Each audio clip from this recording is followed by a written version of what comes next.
దేవుని యొక్క ఉచితమైన కృపను బట్టి, ఆయన మనకిచ్చిన ఈ ఆధిక్యతను బట్టి ఆయనకి వందనాలు, కృతజ్ఞతాస్తులు చెల్లించుకుంటున్నాము. దినమునకు ఏర్పాటు చేయబడిన వాక్య భాగము ఆదికాండము 15వ అధ్యాయము మొదటి నుంచి చదువుకుందాం. ఇవి జరిగిన తరువాత యెహోవా వాక్యము అబ్రహామునకు దర్శనమందు వచ్చి, అబ్రామా, భయపడకము, నేను నీకు కేడము, నీ బహుమానము అత్యధికమగునని నేను నీకు చెప్పాను, అత్యధికమగునని చెప్పాను. అందుకు అబ్రాము, ప్రభు అయిన యెహోవా నాకేమి ఇచ్చెననేమి, నేను సంతానము లేనివాడనై పోవుచున్నానని. దమస్కు ఎలియేజరే నా ఇంటి ఆస్తికర్తయగును కదా. మరియు అబ్రాము, ఇదిగో నీవు నాకు సంతానం ఇయ్యలేదు గనుక నా పరివారములో ఒకడు నాకు వారసుడగునని చెప్పగా, యెహోవా వాక్యం అతని యుద్ధకు వచ్చి, ఇతడు నీకు వారసుడు కాడు, నీ గర్భవాసమున పుట్టబోచున్నవాడు నీకు వారసుడగుడని చెప్పెను. మరియు ఆయన వెలుపలికి అతన్ని తీసుకుని వచ్చి, నీవు ఆకాశం వైపు తేరి చూచి నక్షత్రములను లెక్కించుటకు నీ చేతనైతే లెక్కించమని చెప్పి, నీ సంతానము అలాగూ అవునని చెప్పెను. అతడు యెహోవాను నమ్మెను, ఆయన అది అతనికి నీతిగా ఎంచెను. మరియు ఆయన, నీవు నీ దేశమును స్వతంత్రించుకున్నట్లు దాన్ని నీకిచ్చుటకు కల్దీయుల ఊరును పట్టణములో నుండి నిన్ను యువతలకు తీసుకొని వచ్చిన యెహోవాను నేనే అని చెప్పినప్పుడు అతడు, ప్రభు అయిన యెహోవా, నేను దీన్ని స్వతంత్రించుకొందనని నాకెట్లు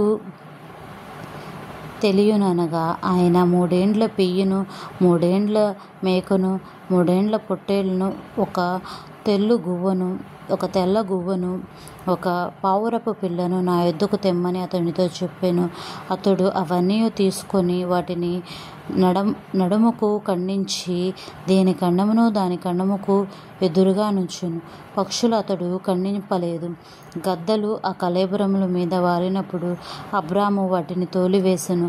ప్రొద్దుగుంకపోయినప్పుడు అబ్రామునకు గాఢ నిద్ర పుట్టెను. భయంకరమైన కటిక చీకటి అతన్ని కమ్మగా, ఆయన, నీ సంతతి వారు తమది కాని పరదేశమందు నివసించి ఆ దేశము వారి దాసులుగా నుందురు. వారు 400 ఏండ్లు వీరిని శ్రమ పెట్టుదురు. వీరు ఎవరికి దాసులవుదురో ఆ జనమునకు నేనే తీర్పు తీర్చుదును. తరువాత వారు మిక్కిలి ఆస్తితో బయలుదేరి వచ్చెదరు. నీవు క్షేమముగా నీ పితరుల యొద్దకు పోయిదవు, మంచి వృద్ధాప్యమందు పాతిపెట్టబడుదువు.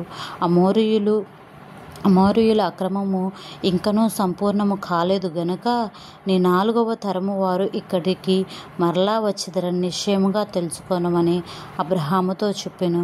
మరియు ప్రొద్దుగుంకి కటిక చీకటి పడినప్పుడు రాజుచున్న పొయ్యియు అగ్నిజ్వాలయును కనబడి ఆ ఖండముల మధ్య నడిచిపోయెను. ఆ దినమందే యెహోవా ఐగుప్తు నది మొదలుకొని గొప్ప నది అయిన యాఫ్రటీస్ నది వరకు ఈ దేశమును, అనగా కెనీయులను, కనిజ్జీయులను, కద్మోనీయులను, హిత్తీయులను, పెరిజ్జీయులను, రెఫాయీయులను, అమోరీయులను, కనానీయులను, గిర్గాషీయులను, యెబూసీయులను నీ సంతానము నీకిచ్చియున్నానని అబ్రాముతో నిబంధన చేసెను. 16వ అధ్యాయము కూడా చదువుకుందాం.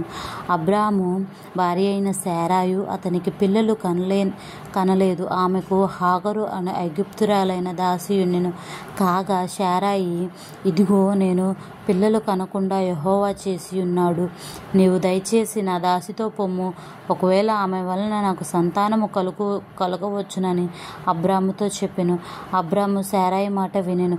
కాబట్టి అబ్రాము కానాను దేశములో 10 ఏండ్లు కాపురమున్న తరువాత అబ్రాము భార్య అయిన శారాయి తన దాసి అయిన హాగరును ఐగుప్తురాలిని తీసుకొని తన పెనిమిటి అయిన అబ్రామునకు భార్యగా ఉండునట్లు అతనికిచ్చెను. అతడు హాగరుతో పోయినప్పుడు అది గర్భవతి అయ్యెను. అది తాను గర్భవతి అయితినని తెలుసుకున్నప్పుడు దాని యజమానురాలు దాని దృష్టికి నీచమైనదయ్యెను. అప్పుడు శారాయి, నా ఉసురు నీకు తగులును, నేనే నా దాసిని నీ కౌగిటికిచ్చిన తరువాత తాను గర్భవతినైతేనని తెలుసుకున్నప్పుడు నేను దాని దృష్టికి నీచమైన దానినైతేని నాకును నీకును యెహోవా న్యాయము తీర్చునుగాక అని అబ్రహాముతో అనెను. అందుకు అబ్రాము, ఇదిగో నీ దాసి నీ చేతిలో ఉన్నది, నీ మనసు వచ్చినట్లు దాన్ని చేయుమని శారాయితో చెప్పెను. శారాయి దాన్ని శ్రమ పెట్టినందున ఆమె యొద్ద నుండి అది పారిపోగా యెహోవా దూత అరణ్యంలో నీటి బుగ్గ యొద్ద అనగా షూరు మార్గంలో బుగ్గ యొద్ద ఆమెను కనుగొని, శారాయి దాసివైన హాగరు, ఎక్కడి నుండి వచ్చితివి, ఎక్కడికి వెళ్ళుచున్నావని అడిగినందుకు అది, నా యజమానురాలైన శారాయి యొద్ద నుండి పారిపోవచ్చుచున్నానెను. అప్పుడు యెహోవా దూత, నీ యజమానురాలి యొద్దకు తిరిగి వెళ్ళి ఆమె చేతి క్రింద అణిగి ఉండమని దానితో చెప్పెను.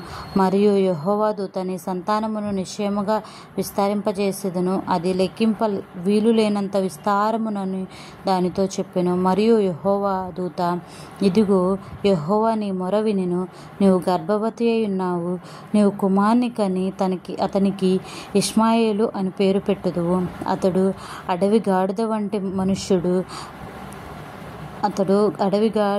మనుష్యుడు, అతని చెయ్యి అందరి చేతులు అతనికి విరోధముగా ఉండును.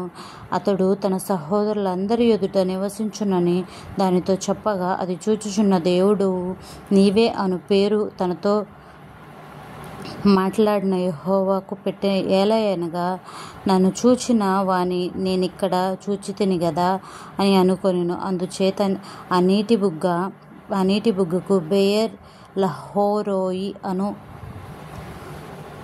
అను పేరు పెట్టబడును. అది కాదేషుకును బెరెదుకును మధ్య అనున్నది.